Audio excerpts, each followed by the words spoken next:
நிலக்கோட்டை ஒன்றியத்தில் உள்ள அதிமுகவின் கழக உறுப்பினர்களுக்கு உரிமை அட்டை வழங்கும் விழா நடைபெற்றது. திண்டுக்கல் மாவட்டம் நிலக்கோட்டை கிழக்கு தெற்கு ஒன்றிய அதிமுக கழக உறுப்பினர்களுக்கான உறுப்பினர் உரிமை அட்டை வழங்கும் விழா நிலக்கோட்டை மங்கள் பவன் திருமண மஹாலில் நடைபெற்றது.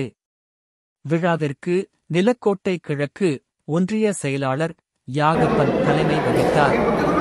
நிலக்கோட்டை தெற்கு ஒன்றிய செயலாளர் நல்லதம்பி, அம்மையநாயக்கனூர் நகரச் செயலாளர் தண்டபாணி, நிலக்கோட்டை நகரச் செயலாளர் VSS சேகர் முன்னிலை வகித்தனர். திண்டுக்கல் மாவட்ட கழக பொருளாளரும் முன்னாள் பாராளுமன்ற உறுப்பினருமான உதயகுமார் உரிமை அட்டை குறித்து விளக்கிப் பேசினார். பின்பு சிறப்பு விருந்தினராக கலந்து கொண்டார். நிலக்கோட்டை சட்டமன்ற உறுப்பினரும் மாவட்ட துணைச் செயலாளருமான தேன்மொழிசேகர் சிறப்புரையாற்றி பேசினார். இதில் அதிமுக கட்சியினருக்கு உரிமை அட்டை வழங்கும் நிகழ்ச்சி மிகவும் முக்கியமானதாகும். அனைவருக்கும் கழக உறுப்பினர் உரிமை அட்டை வழங்கினார்கள்.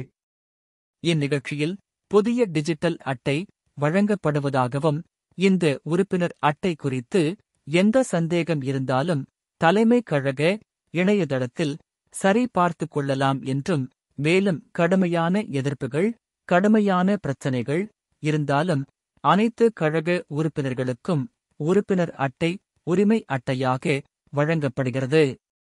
வரும் சட்டமன்ற தேர்தலில் மீண்டும் நிலக்கோட்டை தொகுதியில் அதிமுக வெற்றி பெற செய்து தமிழகத்தில் அதிமுகவின் சார்பில் நல்லாட்சி நடத்திட அனைவரும் ஒத்துழைப்பு வழங்க வேண்டும் என தெரிவித்தனர். முடிவில் அம்மையநாயக்கனூர் நகர செயலாளர் தண்டபாணி நன்றி கூறினார். நம்பர் ஒன்று நிலக்கோட்டை தான். இந்த ஓட்டு ஆதூரி வழங்க முடியும். அதனால திமுக கூட்டணி வச்சு ஆட்சி அதோட இந்த தடவை பார்த்து கொண்டதுக்கு நம்ம பணம் கொடுக்கல, படத்தை கொடுத்தாங்க. ஆமாம்மா கொடுத்து காலை கொடுத்து விலைக்கு வாங்கிட்டாங்க. நம்ம தர்மத்துக்கு ஓட்டு போட்டது நமக்கு கட்சி ஓட்டு தான் அவ்வளோ இருபது கட்சி ஓட்டு கொடுக்குது. அதில் இன்னொன்று தெரியுமா? இன்னொன்று என்ன, நம்ம கட்சியிலேயே 2ஆம் கட்ட தலைவர் யாரும் சொல்லிச்சுங்க, ஒருத்தர் கொடுத்து தமிழ்நாட்டில் எல்லாம் எம்எல்ஏ அதிக்கலாம். அதனால நம்ம இது வரைக்கும் தோற்றது கிடையாது. அதிமுக தோல்விக்கு இது ஒன்றும் கிடையாது, ஓட்டு குறைச்சதும் கிடையாது. இப்போ 60 ஓட்டு நீங்கள் குறைச்சி தான் வைக்கிறீங்க. வர்ற 2026 நிச்சயம் எடப்பாடி தான் முதலமைச்சர். அதில் ஒன்றும் மாற்று கருத்து கிடையாது. மக்களுக்கு தெரியும். ஸ்டாலினா எடப்பாடி யாரான்னு கேட்டால் எடப்பாடி தான் ஓட்டு போடுவாங்க. அது இன்னைக்கு இப்போ நடந்தது ராகுலா மோடி யாரும் போட்டதுன்னா ராகுலுக்கு போட்டாங்க. நம்பாலும் இருங்க. ஆனால் மோடி ஜெயிச்சுட்டா 2 பேர். அதனால் மோடி எதிர்ப்பு வெறுப்பில் மக்களை அங்கே போட்டுருச்சு.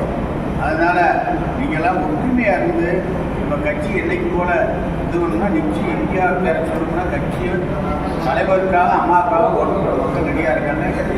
நிச்சயம் ஜெயிப்போம். அதில் ஒன்றும் மாட்டுக்கருத்தே கிடையாது. நிலக்கோட்டையிலெல்லாம் இப்பயுமே அதிமுக ஓட்டு அதிகமாக வாங்கலாம். காரணம் என்னவென்றால் திண்டுக்கல் தொகுதி என்றால் அண்ணன் சொன்னது போல மாயத்தேவர் இரட்டை இலை, அதில் நம்ம ஒரு பங்கு. நானும் ஒரு முறை உங்களுடைய ஆதரவோட அம்மா அவர்கள் வழங்கி நானும் எம்பி ஆயிட்டேன். நிலக்கோட்டையின் பொழுது இன்னும் நம்ம வீட்டுக்கு வந்த ஒரு மகிழ்ச்சி.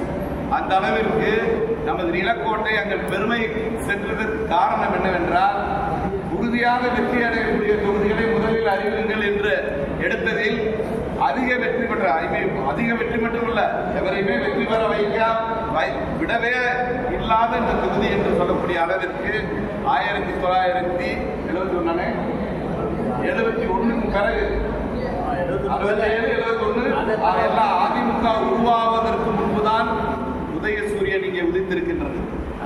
அதற்கு பின்பு இங்கு அவர்கள் வெற்றி பெறவில்லை. நாம் அத்தனை அளவிற்கு கழகம் என்பது நமது இரு பெரு தெய்வங்கள், புரட்சி தலைவி அம்மா அவர்களுடைய ஆன்மா என்பது இப்ப அதெல்லாம் அதாவது நம்ம தெய்வமா வணங்குவதால் நான் அதை சொல்கின்றேன். எந்தவித மதமோ கிடையாது. இந்த 2 தெய்வங்களும் இந்த கழகத்தை கட்டி காப்பதில் அவர்களுடைய ஆன்மா தொண்டர்களை சுற்றியே தான் இருக்கும். 12 அமாவாசை தான் எலெக்ஷன், சட்டமன்ற எலெக்ஷன்.